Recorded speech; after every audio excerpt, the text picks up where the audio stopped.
नमस्कार.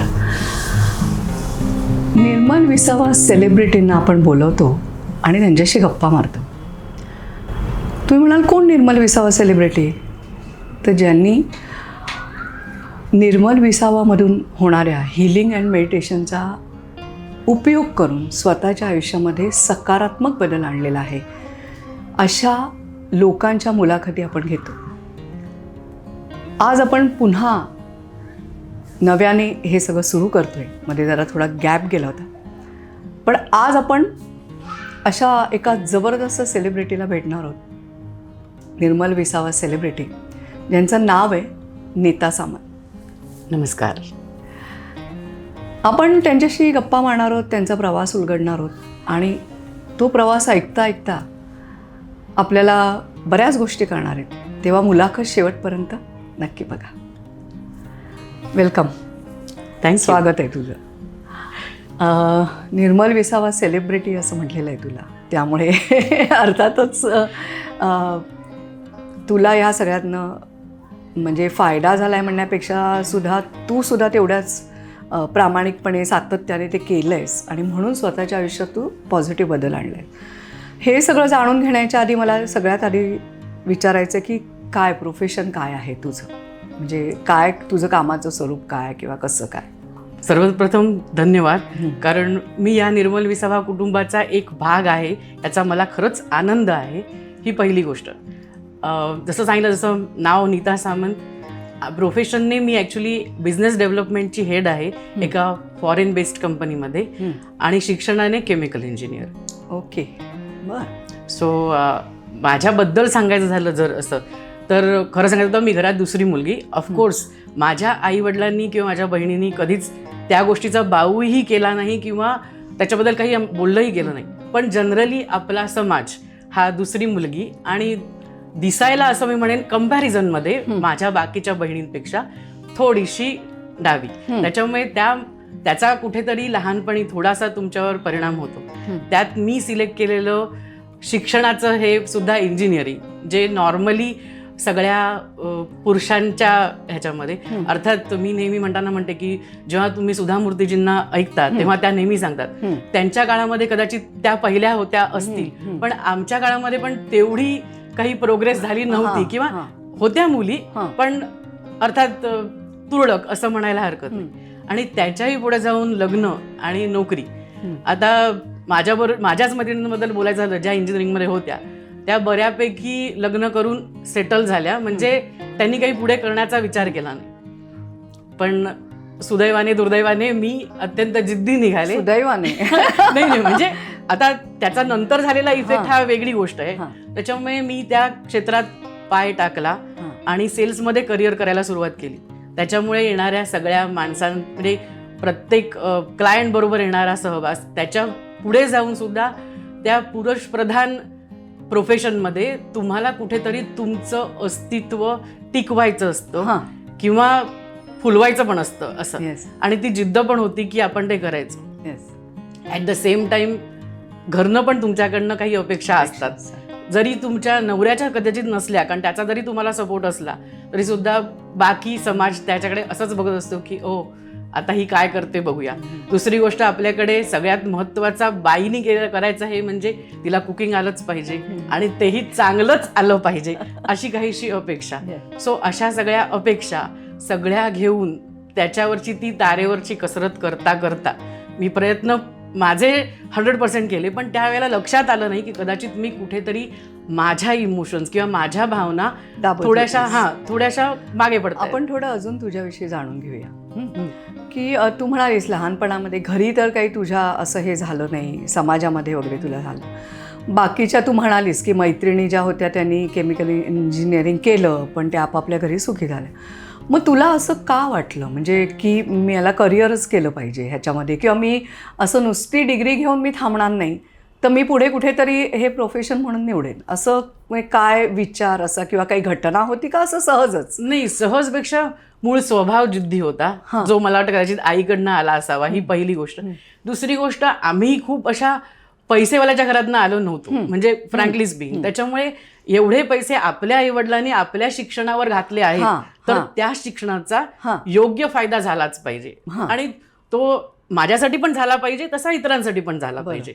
ह्या दोन्ही गोष्टी होत्या. म्हणजे थोडक्यात स्वतःच्या पायावर उभं राहायला पण तुला एक असं वाटलं की आपण स्वयंपूर्ण असायला हवं. अर्थात. आणि मुळात आता दोघांनी नोकरी करणं क्रमप्राप्त आहे, तुम्ही बघताच. आणि त्यावेळेला पण आम्ही संसार सुरूच केला होता. अर्थात मग घराचे EMI हे ते अशा बऱ्याच गोष्टी असतात ज्याच्यात तुम्हाला दोघांना काम करणं क्रमप्राप्त असतं बेसिकली. मग हे प्रोफेशन निवडल्यानंतर तुला काय काय प्रकारचे स्ट्रेस आले? म्हणजे आपण तुझ्या लग्नानंतर आणि जे काय बाकीच्या जबाबदाऱ्या काय पुढे आहेत त्याच्याविषयी नंतर बोलूया. पण मला ना असं ते खूप उत्सुकता वाटते, तुझं पुरुष प्रधान क्षेत्रामध्ये तू कसं काय केलं असशील किंवा काय अडचणी तुला आल्या असतील, मला जरा जाणून घ्यायचं. 2 प्रकारे लोक बघतात तुमच्याकडे, म्हणजे पुरुष रादर. एक तर बाई आहे, काय करू शकते, हा एक भाग झाला त्या गोष्टीचा. आणि दुसरं असं म्हणजे ही आमच्या पुढे कशी जाऊ शकते.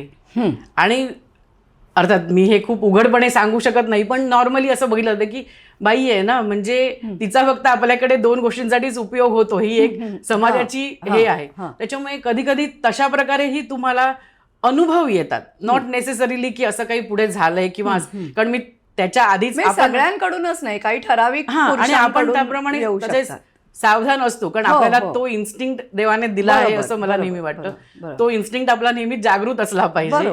त्याच्यामुळे अशा दोन्ही प्रकारचे अनुभव तुम्हाला येतात. सुरुवातीला थोडं कमी असतं, कारण असं वाटतं की फार फार तर काय करेल, म्हणजे म्हणजे थोड्या दिवसांनी तिलाही असं वाटेल मूल झालं, हे झालं की सगळं ती घरी बसेल किंवा असं. तर त्याच्या पुढे जाऊन जेव्हा तुम्ही त्यांना काउंटर करायला लागता, तेव्हा मग पुढे तो संघर्ष वाढत जातो. अशा आहे. म्हणजे नाही म्हटलं तरी त्यांच्या हातात. आणि त्याबाबतीत कधीतरी तुम्ही मानलं पाहिजेत की पुरुष आणि स्त्रीची विचार करण्याची पद्धत ऍब्सोल्युटली वेगळी असते. आणि पुरुषाचं कसं तो कॉन्सन्ट्रेशन नाही करू शकतो, बाईच्या डोक्यात 17 गोष्टी फिरत असतात अशा. त्यावेळेला त्या फक्त प्रोफेशनवर कॉन्सन्ट्रेट करणं ही काहीशी कठीण गोष्ट आहे. येस.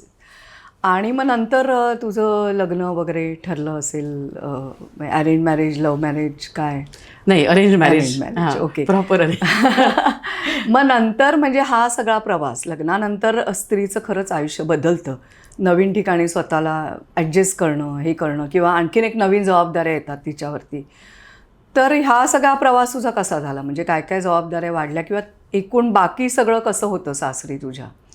सासरी असं म्हणायला गेलं तर सगळं चांगलंच, म्हणजे दिसताना नेहमी चांगलं दिसतं. फक्त ज्या अपेक्षा मी म्हटलं की बाईकडनं, म्हणजे ती इंजिनियर असू देत पण तिने जेवण तिला आलं पाहिजे, तिला 4 म्हणजे घरात आलेल्या 4 माणसांचं आगत स्वागत करता आलं पाहिजे, आणि तेही तिचं जेवण चांगलं असलं पाहिजे, ही अपेक्षा जनरली असतेच. आणि त्यावेळेला कदाचित ती बाई ठेवण्याची किंवा तिच्याकडनं जेवण करून येण्याची किंवा बाहेरनं जेवण आणण्याची अशी एवढी प्रथा नव्हती.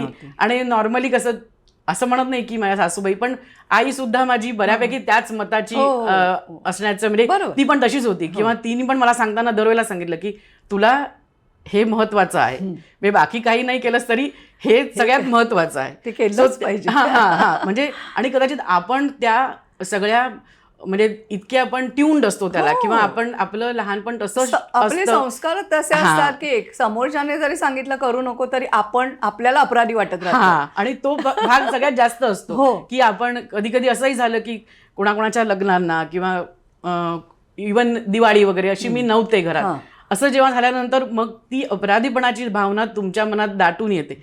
हेच जर कदाचित मला नवरा नसता तर ते तसं झालं नसतं. म्हणजे लोकांनी त्याच्याकडे असं बोलायचं की हो त्याचं काम होतं, पण तू जेंट्स असतीस तर तुझ्याकडे वेगळ्या नजरेने बघितलं गेलं. सो तो जो फरक असतो त्याच्यामुळे त्या ह्याच्यावर तुमची जी कुतरहोड होते, किंवा तुम्ही विचार करत राहता की आपलं चुकतंय का, आपण असंच वागायला हवं होतं, ह्याच्यामध्ये ह्या कात्रीमध्ये जेव्हा तुम्ही अडकता, ती भावना पण तुम्ही कुठेतरी दडपत जाता. कारण तुम्हाला असं वाटत नाही की हे सांगावं, आणि हे सांगितल्यानंतर ते व्यवस्थित म्हणजे एक्झॅक्टली त्या परसेप्शनने स्वीकारलं जाईल की नाही, हे सगळ्यात महत्वाचं असतं खरं सांगायचं.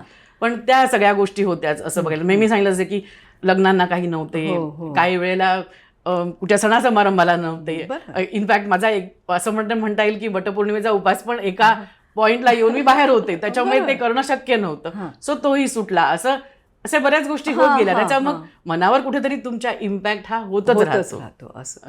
आणि जबाबदाऱ्या पण तुझ्यावर भरपूर होत्या, म्हणजे जनरली त्या असतातच. तर म्हणजे कसं काय तुझा हा प्रवास सगळा, किंवा एकूण मूल तुला झालं नाही तर त्या ह्याच्यामध्ये तुझ्या ट्रीटमेंट घेणं किंवा त्याच्यामध्ये जो काही तुला त्रास झाला असेल त्याच्याविषयी अगदी तुला वाटलं तर तू ओपनली बोलू शकतेस.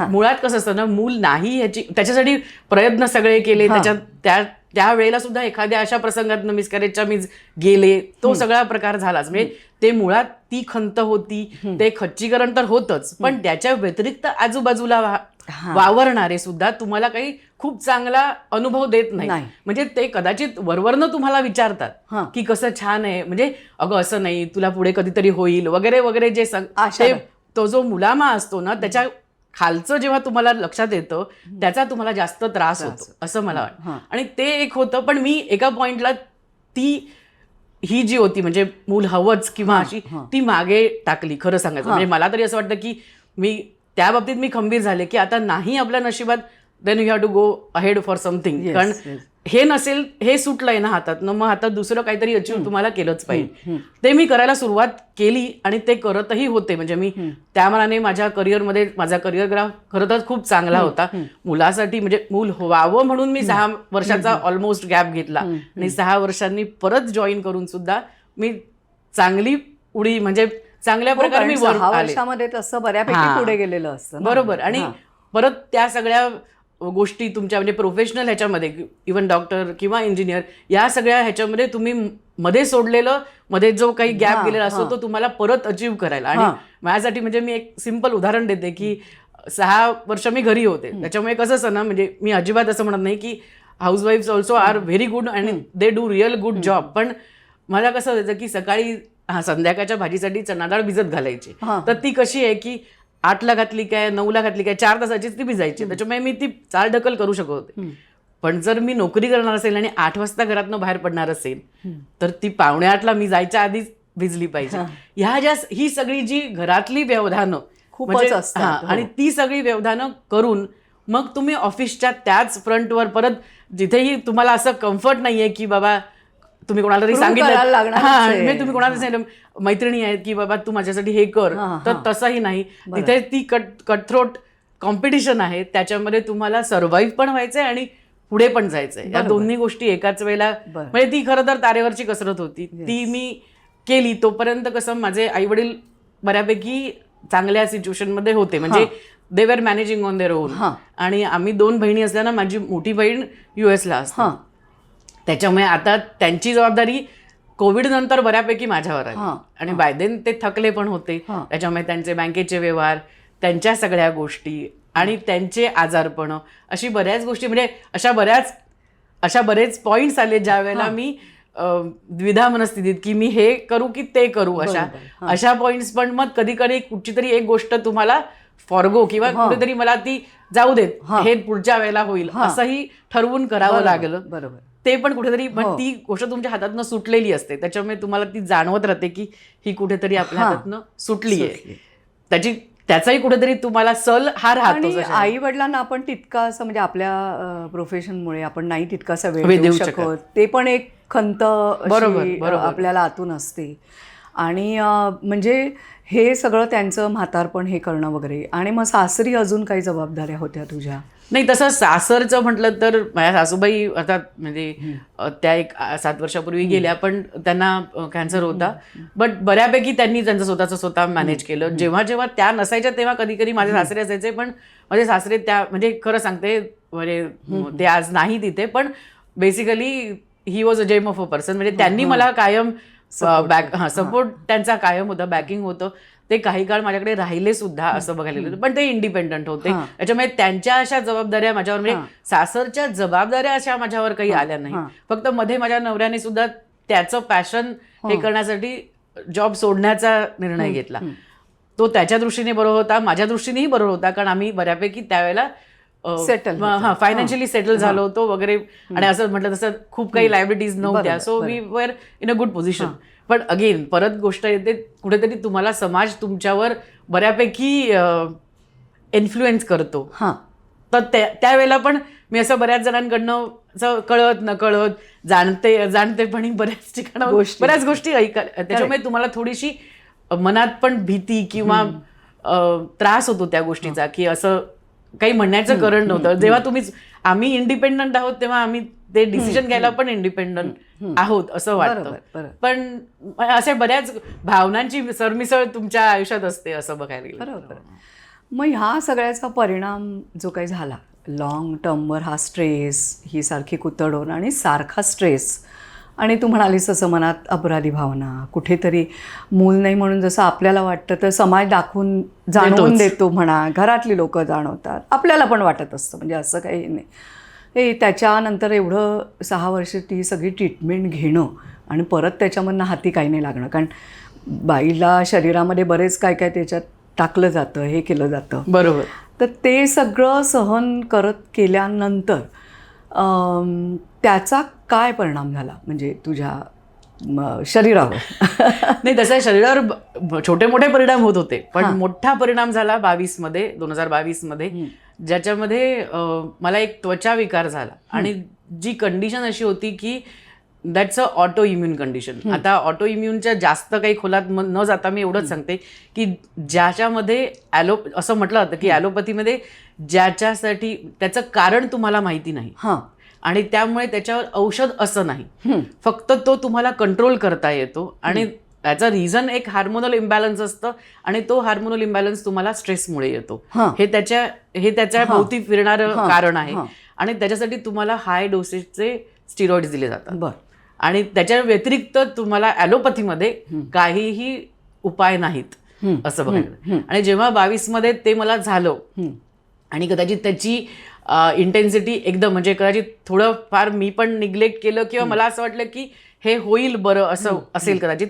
आणि मे बी माझे डॉक्टर्स पण काय पहिली बायोप्सी फेल गेली, सेकंड बायोप्सीमध्ये ते कळलं, तोपर्यंत ते क्वाईट अग्रिवेट झालं होतं. त्या परिस्थितीमध्ये म्हणजे फेसपासनं सगळंच पूर्ण वॉटर बॉईल्स आणि त्याच्यामुळे शरीर तर खराब झालंच होतं, गुडघ्यापर्यंत मला वॉटर बॉईल्स होती. आणि मला वाटतं at one point in time कदाचित माझ्या अंगावर 100 तरी वॉटर बॉईल्स होती असतील. आणि जेव्हा ती फुटायची म्हणजे ती ऑन इट्स ओन कधी म्हणजे ती फुटायची जर मी अनलेस अँड अंटिल तुम्ही प्रिक केला तर, नाहीतर तुम्ही दाबलात वगैरे तर त्यातलं लिक्विड काही हलायचं नाही. असा तो बुलस नावाचा एक ऑटो इम्युन कंडिशन होती ती.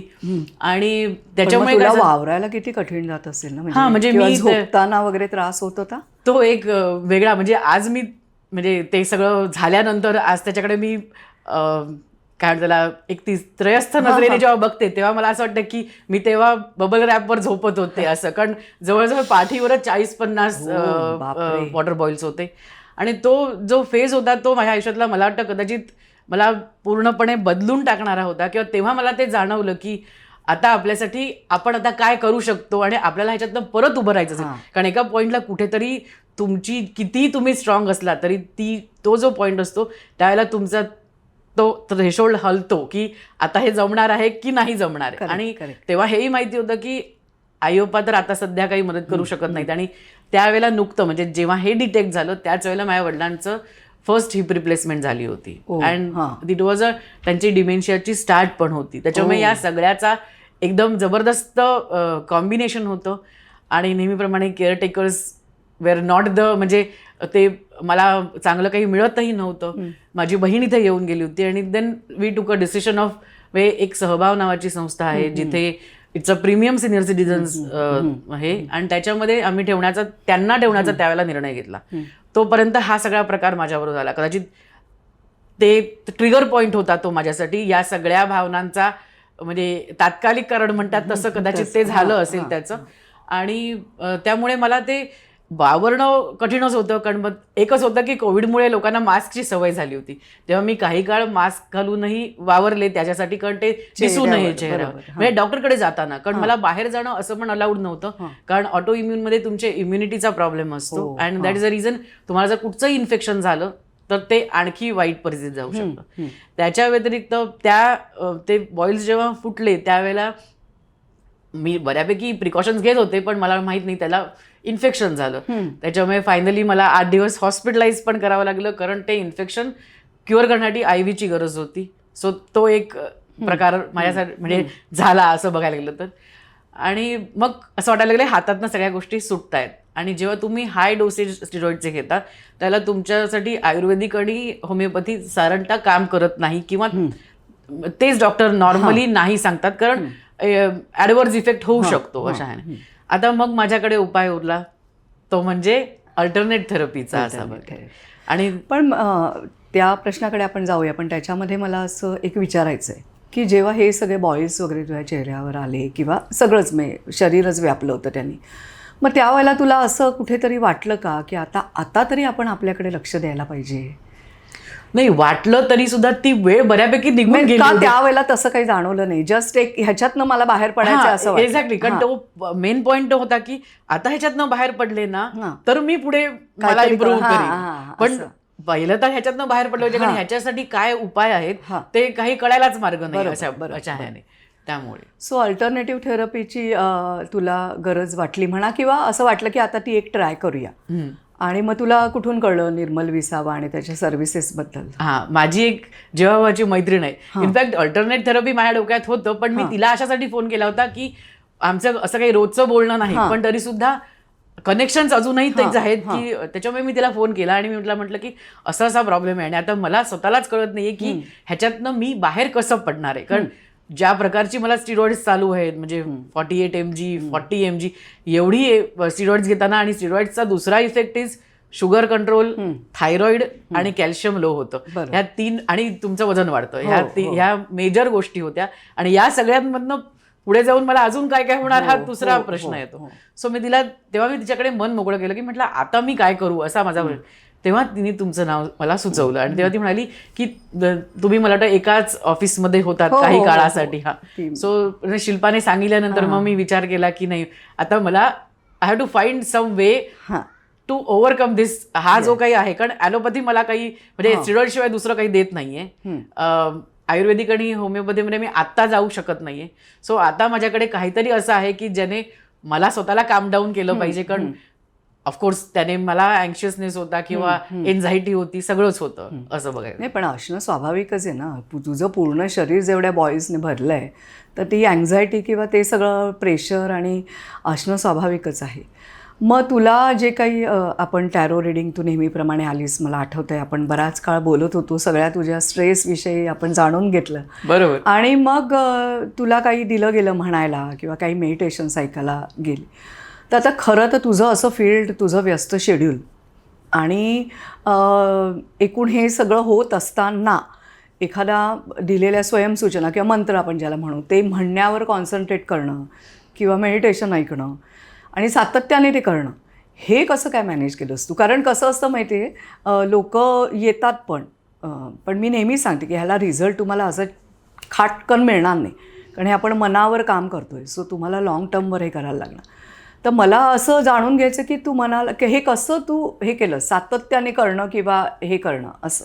कारण मुळात मला तुमच्या हिलिंग पद्धतीचा म्हणजे जे त्याचं मूळ आहे ते मला बरोबर, म्हणजे तो कन्सेप्ट मला कळला होता. कारण मला तुम्ही जे सांगितलं की तुमच्या ज्या पूर्वस्मृती, म्हणजे तुमच्या प्रत्येक गोष्टीचा तुमच्या पेशींवर झालेला परिणाम, हा जो प्रकार होता ना, म्हणजे ह्या कन्सेप्ट मला पटला होता. त्याच्यामुळे कसं असतं ना, तुम्हाला एखादी गोष्ट पटली मनाला की तुम्हाला त्या मनाला सांगणं सोपं जातं. ही पहिली गोष्ट. दुसरी गोष्ट, माझ्या वेदना कदाचित खूप जास्त होत्या, त्याच्यामुळे मला हे माहिती होतं की ह्याच्यातनंच मला मिळाला तर आराम मिळू शकतो. ही दुसरी गोष्ट होती ज्या गोष्टींनी मला, आणि अर्थात माझा मुळात अध्यात्मावर म्हणजे माझा देवावर विश्वास आहे, अध्यात्मावर आहे, गुरूंवर आहे. त्याच्यामुळे मला तुमच्याकडे आल्यानंतर तो जो तुमच्या गुरूंवरचा तुमची श्रद्धा आणि माझी श्रद्धा कुठेतरी ती एकत्र, असं वाटलं की मी बरोबर व्यक्तीकडे आले आहे. तुम्हाला जेव्हा एखाद्या गोष्टीवर विश्वास बसतो ना, तेव्हा ते करणं तुम्हाला जास्त सोपं जातं. आणि म्हणून मी कदाचित, आणि त्या वेदनांपेक्षा मला ते मेडिटेशन खूप जास्त जवळचं वाटलं. आणि त्या गोष्टीवर, आणि मला त्या गोष्टीवर काम करायला पाहिजे, मला स्वतःला वेळ द्यायला पाहिजे. ही गोष्ट जेव्हा तुम्हाला पटते तेव्हा तुम्ही जास्त इझिली हे सगळं करू शकता असं मला वाटतं. सो मग तुला ह्या सगळ्याचा फायदा काय झाला? सगळ्यात महत्वाचं म्हणजे ह्या पूर्ण पूर्वस्मृती हिलिंग पद्धती जी आपण ट्रीटमेंट हिलिंग प्रोग्राम जो असतो, हिलिंग अँड मेडिटेशन प्रोग्राम, त्याचा फायदा काय झाला? सगळ्यात महत्त्वाचं म्हणजे एकतर असं नाही आहे की ते लगेच एकदम म्हणजे माझे बॉईल्स गायब झाले किंवा मी एकदम अशी खडखडीत बरी झाले, असं काही झालं नाही. पण मुळात माझा आत्मविश्वास कुठेतरी हल्ला होता की जो विश्वास माझ्याकडे कायम होता किंवा ज्या कॉन्फिडन्स मी उभी राहायचे, मी माझ्या सेल्स मीटिंग्समध्ये पण मी तशाच कॉन्फिडन्सने उभी राहते समोर एवढ्या सगळ्यात, तो कॉन्फिडन्स कुठेतरी मला तो गेला होता किंवा मला असं वाटलं की हे मला परत करता येईल की नाही, हा जो हे होता तो कॉन्फिडन्स मी सगळ्यात पहिला माझ्याकडे आला. दुसरी गोष्ट, माझं कॉन्सन्ट्रेशन वाढलं त्या गोष्टीवर, कारण मेडिटेशन मला आवडायला लागली. इनफॅक्ट मला वाटतं आपले पहिले काही म्हणजे 3-1 महिने जोपर्यंत म्हणजे सिरियसली सांगायचं झालं तर लोकांच्या बाबतीत सांगायचं झालं तर की माझं सगळं व्यवस्थित झालं, म्हणजे शरीर माझं बॉईल्स विरहित झालं किंवा असं झालं. त्याच्यानंतर मी ते सोडलं नाही, कारण मला मुळात असं वाटलं की प्रत्येक वेळेला माझं स्ट्रेस मॅनेज करायला मला मेडिटेशन किंवा ही हिलिंग पद्धती कायम मदत करेल. आणि म्हणून मला वाटतं मी 1 वर्षासाठी तुमची म्हणजे ती हे पण घेतली की सबस्क्रिप्शन घेतलं की मला सगळी मेडिटेशन म्हणजे ज्या ज्या वेळेला जी भावना मला वाटेल त्या भावना, ती भावना मला ओव्हरकम करण्यासाठी मला रात्री मेडिटेशन करता यायला पाहिजे. म्हणजे अजूनही मी बऱ्यापैकी त्या पॉईंटवर आहे की ज्या ज्या वेळेला मला असं वाटतं, कारण तुम्हाला शेवटी तुमचा स्ट्रेस मॅनेज करायचा आहे, बाकी काही नाही. सगळ्यात महत्वाचं असतं स्ट्रेस मॅनेज झाला की मग तुमच्या बाकीच्या गोष्टी लाईन अप होतात आणि तुमची चक्र बऱ्यापैकी अलाईन होतात किंवा बॅलन्स होतात. ऐकायचे अलाईन करणं इतकं म्हणजे एवढ्या ह्याला मी गेलेली नाही, पण निदान ती बॅलन्स झाली तरी तुम्हाला तुमचं शरीर बऱ्यापैकी उभं राहता येतं आणि तुमची कामं करता येतात. खरं सांगायचं तर मला ना तुझ्याकडे बघतानाच खूप, खरं सांगायचं तर डोळ्यात पाणी येते. कारण तू पहिल्यांदा आली होतीस तेव्हा तुझा चेहरा आणि तू मला सगळं ते दाखवलेले तुझे बॉईल, ते बघून मीच खरं तर हादरलेले की ही कशी काय, हाऊ शी इज मॅनेजिंग. म्हणजे पाठीवर झोपणं, प्लेन पाठीवर झोपणं सुद्धा त्यावेळेला तुला शक्य होत नव्हतं. आणि म्हणजे ह्या सगळं पद्धतीने तू पण सातत्याने ते सगळं केलंस. म्हणजे असं नाही झालं की 3 महिन्याच्या प्रोग्रॅममध्ये हे सगळं झालं. हा प्रोग्रॅम आपण जवळजवळ वर्षभर तरी केला, बरोबर. आपण वेगवेगळे हे बदलत गेलो, मेडिटेशन बदलत गेलो आणि डिस्टन्स हिलिंगचे पण सपोर्ट त्याला होता. पण ह्या सगळ्यातनं बाहेर पडल्यानंतर तू आता सांगितलंसच की तुला असं वाटतं की हे मेडिटेशन ऐकणं आणि मी काही सोडणार नाही आहे, कारण स्ट्रेस हा गोष्टच अशी आहे की ती कायमच असते चिकटलेली. फक्त ती आपण टाळू पण शकत नाही, आपण मॅनेज करू शकतो. तुझा हा जो काही म्हणजे अनुभव किंवा हे जे काही तू अनुभवलंस, हा सगळा ऑटो इम्युन डिसीज आणि तू घेतलेला डिसिजन की मला ही थेरपी किंवा हे मेडिटेशन आणि हिलिंग प्रोग्रॅम करायचं आहे, तर हा सगळा तुझा जो अनुभव आहे त्याच्यावरनं तुला इतरांना काही सांगावं असं वाटतंय का, आणि काय? नक्कीच सांगेन. आणि मुळात सगळ्या माझ्या बघणाऱ्या मैत्रिणींना सांगेन, कारण हा जो तुम्ही म्हणाल तसा तो हार्मोनल इम्बॅलन्सचा प्रकार, कारण मी पण त्याच फेजमध्ये होते, मेनोपॉज आणि ऑटो इम्युन एकाच वेळेला आलं. कदाचित त्याचं रिझन पण ते असू शकेल, जे काही प्रूव्ह झालं नाही, पण ठीक आहे, म्हणजे त्याप्रमाणे. सो तुम्ही पण प्रत्येक महिन्याला त्या सायकलमधनं जातात, त्यावेळेला येणारे सगळे स्ट्रेस वगैरे. सो माझा अनुभव पूर्वस्मृती हिलिंगचा अतिशय उत्तम आहे आणि मला असं वाटतं की तुम्हीही वृषालीताईंचा हात धरावात आणि या हिलिंगचा अनुभव घ्यात. आणि कदाचित ती तुमच्यासाठी ते 10-15 मिनटं किंवा 20 मिनटं काढणं सहज शक्य आहे. कदाचित रात्री झोपताना शांतपणे तुम्ही ते हिलिंग स्वतःसाठी करूच शकता आणि विच विल मेक यू, म्हणजे जो स्ट्रेस मॅनेजमेंटचा पार्ट आहे तो तुम्हाला मॅनेज करता येईल असं मला वाटतं. That's the thing I can say about it. आपण आता नीता सामंतचा अनुभव ऐकला. ऑटो इम्युन हा डिसीजसुद्धा हल्ली खूप कॉमन झालेला आहे, कारण मुळामध्येच जीवनशैली अशी झाली की त्यामुळे स्ट्रेस वाढलेला आहे. त्यामुळे ह्याच्यावरती पूर्वस्मृती हिलिंग पद्धतीचा जो प्रोग्रॅम आहे हिलिंग मेडिटेशनचा, तो काम करतो हे तुम्हाला तिच्या अनुभवातनं आपल्याला कळलेलंच आहे. कारण ती जेव्हा आली होती पहिल्यांदा तेव्हा मी म्हटलं तसं की तिच्या चेहऱ्यावर वगैरे पण बॉईल्स होते, आणि आज जेव्हा मी तिच्या चेहऱ्याकडे बघून बोलते तेव्हा मला स्वतःला आतून खूप भरून येतं आहे की खूप छान वाटतं आहे तिच्याकडे बघून. त्यामुळे कुठल्याही वयात असा तुम्ही किंवा कुठल्याही स्ट्रेसमध्ये असा, तो स्ट्रेस मॅनेज करणं शक्य आहे, प्रत्येकाला शक्य आहे. अर्थात त्याच्याकरता जो काही आपला हिलिंग प्रोग्रॅम असेल त्याच्यामध्ये जे काही तुम्हाला दिलं जाईल, मग स्वयंसूचना दिल्या जातील किंवा मेडिटेशन सायकल दिली जातील, ती जर तुम्ही नित्यनियमाने पूर्णपणे समर्पित होऊन ऐकलीत तर तुम्हीसुद्धा स्वतःचं स्ट्रेस मॅनेजमेंट करू शकता. कारण कोणालाही स्ट्रेस अव्हॉइड करता येत नाही. आपल्या प्रत्येकाला आयुष्यात झगडण्याकरता स्ट्रेस आहेच. परिस्थिती प्रतिकूल अनेक बाबतीमध्ये आहे, बरेच प्रॉब्लेम्स आहेत प्रत्येकाच्याच आयुष्यात. मग आपण काय करू शकतो, तर एवढ्या सगळ्या गदारोळातसुद्धा आपण स्वतःच्या मनावरचा जो ताण आहे तो मॅनेज करू शकतो. आणि तो मॅनेज करायला जी इफेक्टिव्ह पद्धती आहे ती आहे अर्थातच पूर्वस्मृती हिलिंग पद्धती. त्याच्याविषयी अधिक माहिती असणारे अनेक व्हिडिओ वृषाली या यूट्यूब चॅनलवर आहेत, ते तुम्ही बघा. आणि खाली नंबर दिला आहे, तुम्हाला वाटलं की आपण स्वतःकरता काहीतरी करायला हवं तर नक्की तिकडे कॉन्टॅक्ट करा आणि स्वतःच्या आयुष्यात सकारात्मक बदल घडवा. धन्यवाद.